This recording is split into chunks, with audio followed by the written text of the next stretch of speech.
on top of everything else that we have learned about showing versus telling, using imagery, using action, dialogue, description. Maybe the final step in terms of writing techniques would be properly using figurative language to enhance your writing, enhance the stories. There are many tools a writer can use to bring their writing to life. One such tool is the use of figurative language. What is figurative language? This is a way of expressing something that doesn't rely on a word's realistic or literal meaning, right? So you say something, but you don't actually mean exactly what you say, but you mean something a little bit deeper than what is said, right? So you're making abstract comparisons to illustrate a particular point. And figurative language can be used to do a lot of things. You can use it to create imagery. We already know about imagery appealing to the senses. We can use it to explain a complicated idea in a clear way. And we can also use figurative language to convey emotion, right?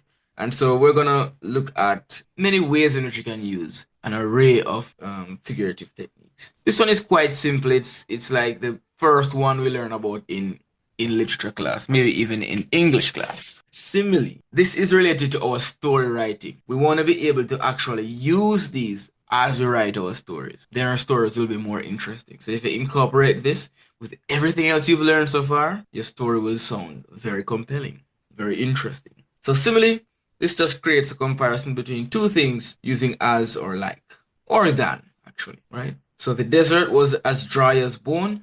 What are the two things being compared here? Who can find those? Very, very easy. Anyone can just jump in. What are the two things? Desert and bone. Yeah, the desert was as dry as bone. And what is the shared characteristic of the desert and bone? They're both dry. Perfect. So this is basically what a simile is.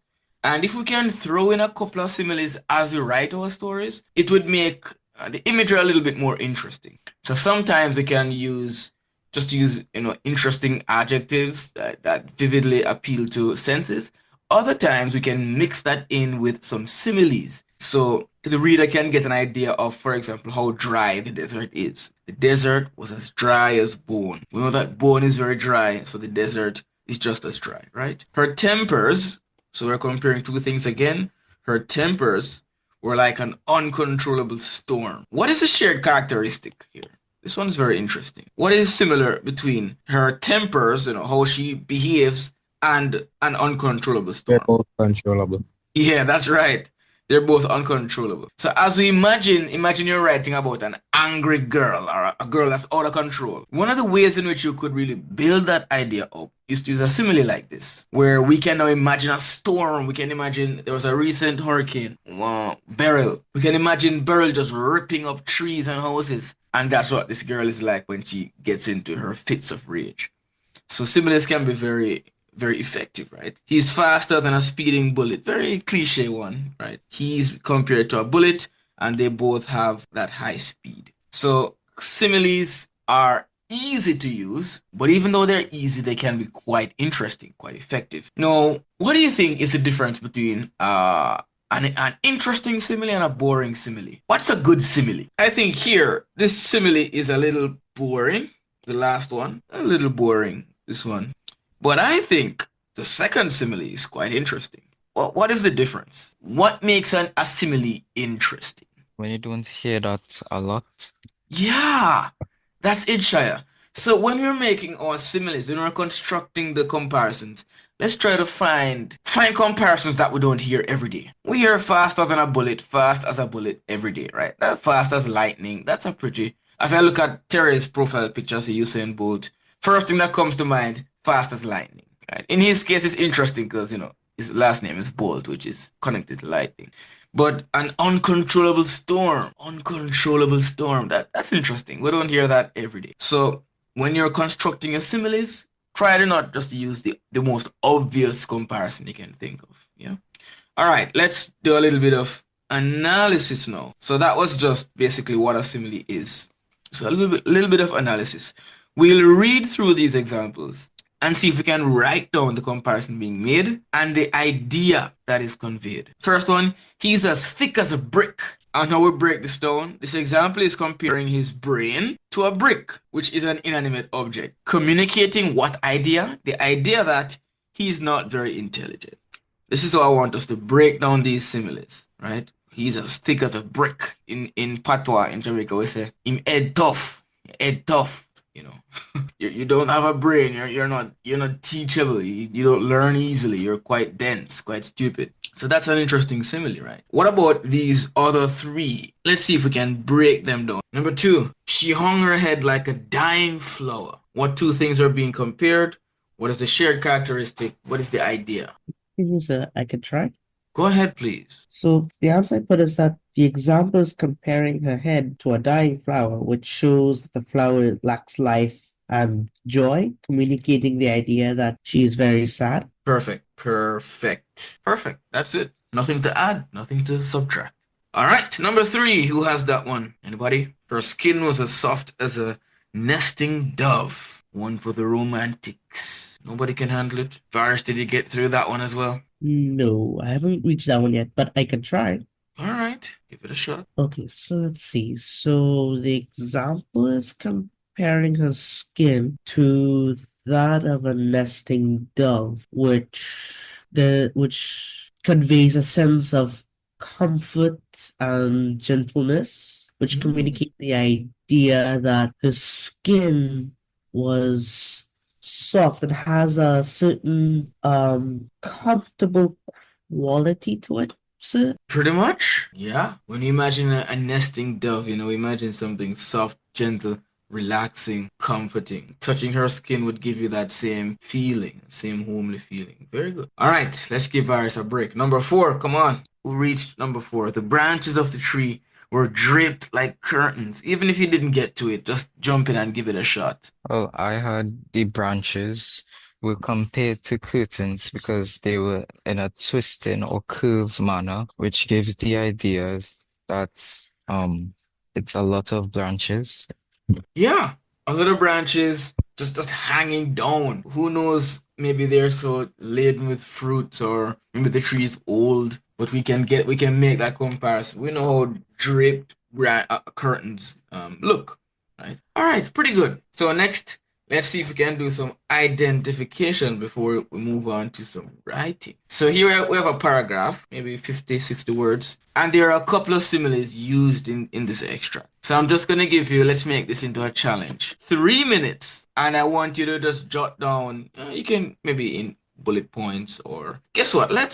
We can do bullet points, and then after that, we'll use the screen annotation function, and you guys can just highlight them as you see. So let's not highlight anything yet. 3 minutes to read and process the similes, and then I'll give you guys free reign to just highlight how many of the similes you're able to find. 2, 3, maybe 4. Let's see. All right, so we have one in white there. Like a ship stranded in a storm. Good. But like a ship is only half the simile. What is like a ship? We have to highlight the entire thing. So the old house, we have to highlight the old house. The old house is the thing that's like a ship. And the windows are the things that are like the hollow eyes. I'm seeing some incomplete similes being highlighted. But the wind hold like a wolf's mourn. All right, let's take a final look at it. You guys have caught probably all of them. First one here, whoever used the thin white marker or pen. The old house is being compared to something, right? The old house is being compared to what? A ship stranded in a storm. So that's one. Then the house's windows are compared to hollow eyes of a ghost. That's two. The wind howled, sounding like a wolf's mournful cry. That's three. Ivy crept up the walls like a thief in the shadows. That's four. The once bright paint had faded away, peeling off the strips like the skin of a shedding snake. That's five. Leaving the house looking tired and defeated, like a once proud warrior. So 6 similes. Did we catch all six? Did we manage to find all six? Of course, this paragraph is kind of overdoing it, just to give you a lot of work to do. But we wouldn't be using this many similes back to back to back, right? We would be mixing similes with other devices. So a metaphor creates a comparison by stating that one thing is another, or that one thing does the actions of another. So question, what is the main difference between a simile and a metaphor? wouldn't the difference be that similes use as, like, or than, as opposed to the metaphor that doesn't use as, like, or than? I think that's pretty much it, although I feel like I'm missing something to that statement. That's pretty much it. That's pretty much it. So the simile is saying that something is like something, something is similar to something. But metaphor is a stronger comparison, right? It's saying that something is something else. So we can use it to sometimes create stronger comparisons than we can create using simile. So three examples here. The wind was a torrent of darkness among the gusty trees. Wonderful, wonderful metaphor here. We're comparing the wind to a torrent of darkness. We're saying that this is that. We're not saying it's like a torrent of darkness. We're saying that it is. Right? Do you know what a torrent is? Because this is a complex metaphor. There's a lot of comparisons happening. Torrent. I'm not sure if it's gateway. Gateway? It's not really a gateway. We use torrent when we talk about running water, usually, like rivers or streams. It's a flow of water. We imagine a waterfall or a river flowing over the rocks. That's a torrent. So by saying that the wind was a torrent of darkness, we actually have two comparisons being made. In the word torrent, we're comparing the wind to, let's say, rushing water. But of course, we're comparing it to darkness as well, right? So we're getting so much imagery in this metaphor. We know it's windy, and we're getting the image that the wind is moving in the same way a river might move. But we're also getting the idea that it's quite dark because the wind is said to be darkness. So metaphors can actually be more complex and usually more interesting than similes. But it's good to have a mix of metaphors, similes, and other devices. Look at this one. Her fingers danced across the keyboard. This keyboard could be a piano, could be the device you use to type things out. What do we think about this one? Her fingers danced across the keyboard. What two things are being compared? Her fingers on the keyboard. Really? Her fingers are said to be a keyboard? No, this is an indirect or implicit metaphor. What are her fingers doing? Dancing. So what are her fingers being compared to? Who is it? Something dancing.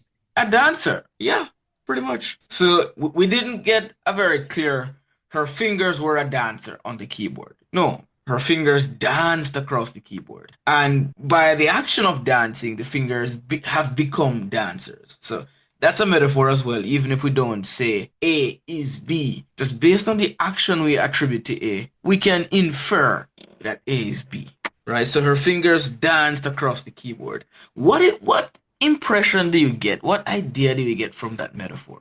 Because ideas, we should use metaphors to convey ideas, just as we use similes to convey ideas. So when you imagine someone's fingers dancing across the keyboard, what is it that you imagine, really? Her fingers move swiftly, yet effectively. Good. That's it. That's it. Right? The swift, effective, graceful movement of a dancer. That's what we can see in her fingers. So maybe she's a really good typist. She's in the work zone, or if it's the musical instrument, she's a really skillful player. The last example here, his stomach was a twisted storm of butterflies.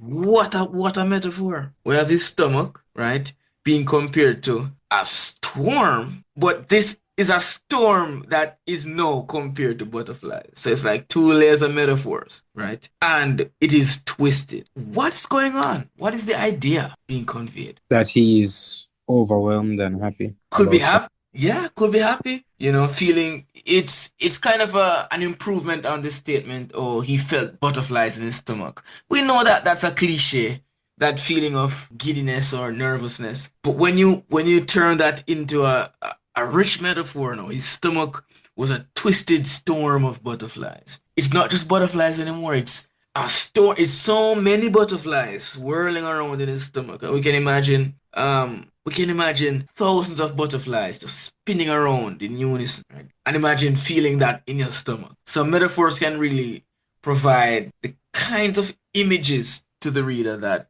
similes can't quite reach. So I'd say similes are easy to think about, easy to use. Good metaphors take a little bit more effort, but if you use a couple of them in a story, two or three, it will be worth the time. Yeah.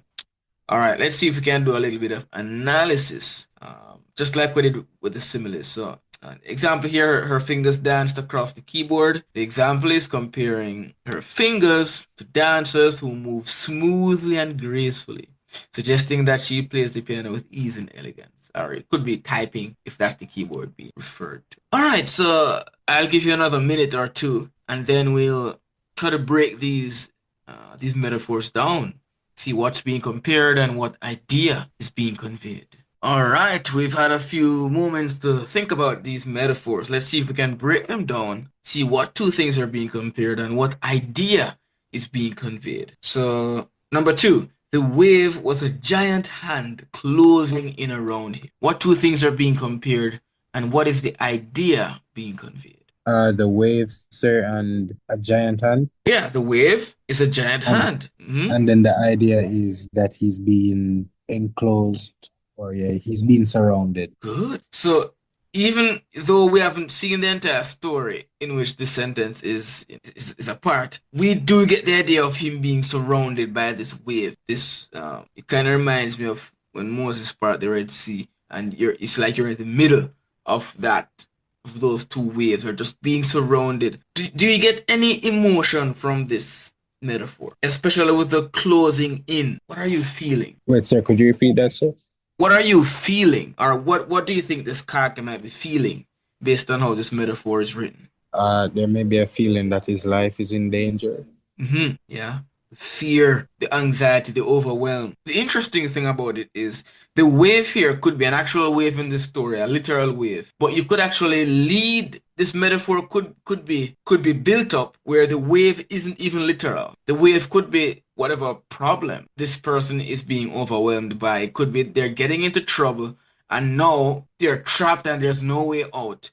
And so the wave isn't actually like a sea wave. It's actually something else that is being conveyed as a wave. And so when we're writing our stories, we can use boring, simple metaphors, but we can also use metaphors within metaphors where we have deep comparisons, where we have the problem being compared to a wave, and then that wave, which is the problem, being compared to a giant hand.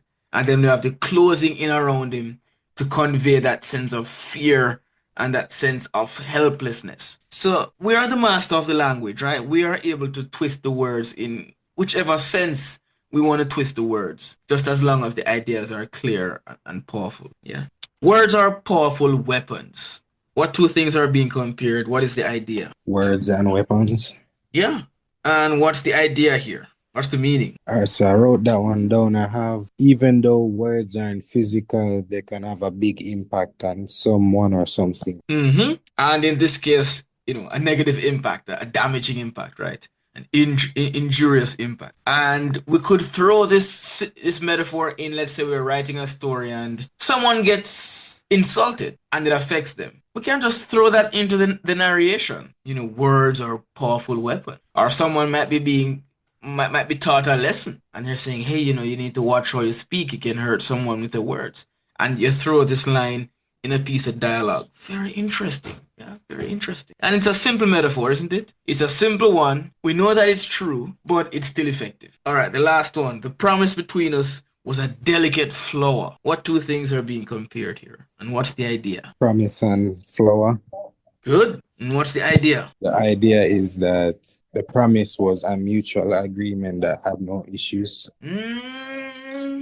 That's what you get from delicate. Delicate is the adjective, What do you know about delicate things, Andre? Delicate things. Fragile. Good. So what is the idea of the promise being a fragile flower? Maybe it wasn't so mutual after all, or things are still heated after the promise is made.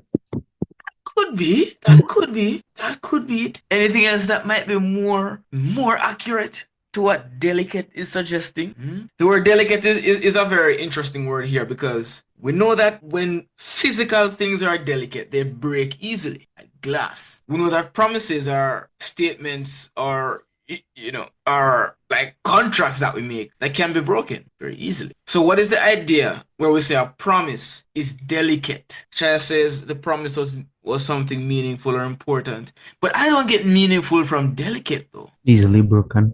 Easily broken. So this promise seems to be at risk of being broken. Maybe it's a promise that it isn't built on much trust, or it's a promise that it seems like a lie, right? It's very delicate, it's fragile. You feel as if the promise is gonna be broken at any point. You can use a metaphor like this to build up some foreshadowing that a promise will be broken eventually. Alright, so another identification run. Let's see how many metaphors we can find. This time I won't even give you time to think. Just grab the annotation pencils out, on the screens, and highlight the metaphors you see, and then we'll take a look. Sky and Shy already at it. All right, let's look at what you guys have found. The ocean was a vast, unyielding beast. Definitely, that's a good one. And we see that within the metaphors, they have some nice adjectives, right? Not just the ocean was a beast, vast, unyielding. So that gives you some ideas about this the kind of beast to which you're comparing the ocean. All right, its waves crashing. Yeah, that's fine. The beach was a battlefield. That's another metaphor, right? Each grain of sand, a fallen soldier in the relentless war between land and sea. So sometimes we go on to explain metaphors when we use them, especially if it's a very strange metaphor. So we have the beach was a battlefield, which is the metaphor itself, but then we go on to explain how the beach is a battlefield. So that's something we can do. But it does use a lot of words, so we don't always have to explain our metaphors.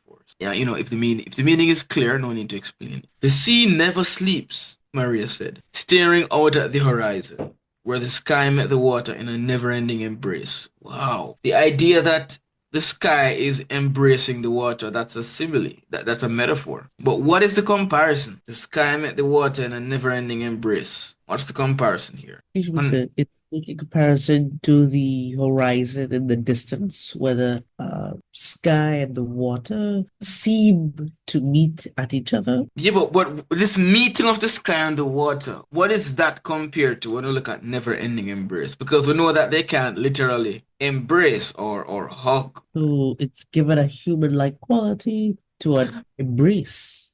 Yeah. So, and as we should know, personification is just a type of metaphor, yeah? So in this case, the horizon, specifically the sky and the water, individually, they are compared to maybe two romantic partners holding each other, or not necessarily romantic, but two people hugging, embracing, having a relationship. That is the kind of union that is being presented in how beautiful the horizon is. So we sometimes use these complex metaphors to enhance imagery as well, just to create, set that setting. Her thoughts were a storm, another storm metaphor here, and we have that metaphor explained, churning and restless as she blah blah blah. Yeah. So yeah, I think we get the picture. We can definitely use similes and metaphors. We've looked at those two techniques to enhance the writing, to create more imagery, to establish ideas about characters and events.